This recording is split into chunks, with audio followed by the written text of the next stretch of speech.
people in my profession. I worked for the federal government for 12 years, and it is my line of work. We're the ones that should be going out there calling people out. What is this? I mean, you can't work in my field, which is industrial hygiene. I'm an industrial hygienist and an environmental specialist. So how can you overlook this? You cannot deny the evidence. Just do your own testing. The history of weather weaponry. I mean, you can take away people's monetary system, you can take away people's rights, but you take their food and you disable their ecosystem. That's the number one way to handicap people, and they've done it since the 40s. It's not new. Also seeing how it started out to be a government program, and then noticing that it is a way for private corporations to profit off this, whether it's controlling agriculture and, profiting. There's certain events, you lose money on if it rains, so knowing that you can kind of predict and control the weather, there's money there. I've also, heard that it could be tied to Agenda 21, but for me, it's not about why, it's just stopping it. They spray people. I'm sure you've heard the St. Louis story. They did biological testing. So if the government is capable of doing that, why is this so hard for people to believe? And I don't know if you've heard about David Keith, but he's actually a geoengineer, Canadian. He works at Harvard.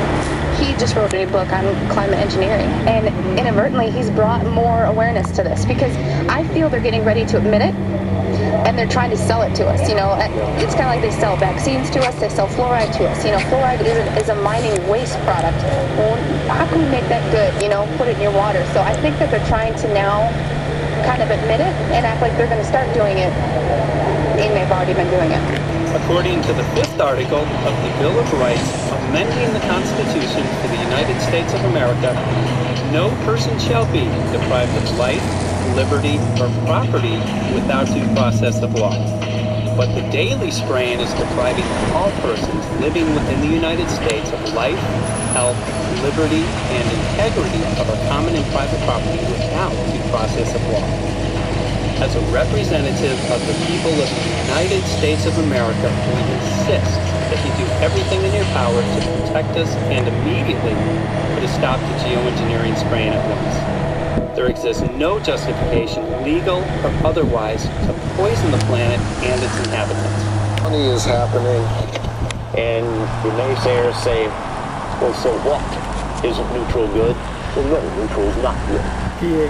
Neutral is not good. If your soil is supposed to be 5.6, it should stay 5.6 if you want the forest to be healthy. And if you want to grow a good garden, you have to keep your pH around 6.0 or 6.5. I think that we just need to wake up and just look at what's happening, because we can't just ignore it, because it's going to get worse and worse if we just keep ignoring it and pushing it away like always. There was mason jars, and they were brand new, sterilized, and that's what we catch the rain in. And then there was a HEPA filter that we tested the air with. Okay, so you caught rain and then you basically filtered air. What did you find? Aluminum and barium. Here's another test that's revealing 375,000 parts per million aluminum, barium at 3,090, and strontium at 345.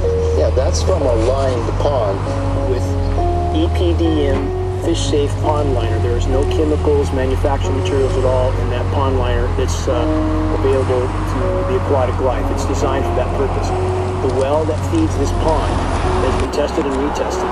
Indeed, no detectable aluminum, zero. The only other place this pond can receive water is rainfall. We are located on a filtered forested hilltop, miles and miles and miles away from any industry, highway, and so forth. After several heavy spray days, there was a film that we received film on the surface of the water. Then we tested that crust, and it was aluminum and barium.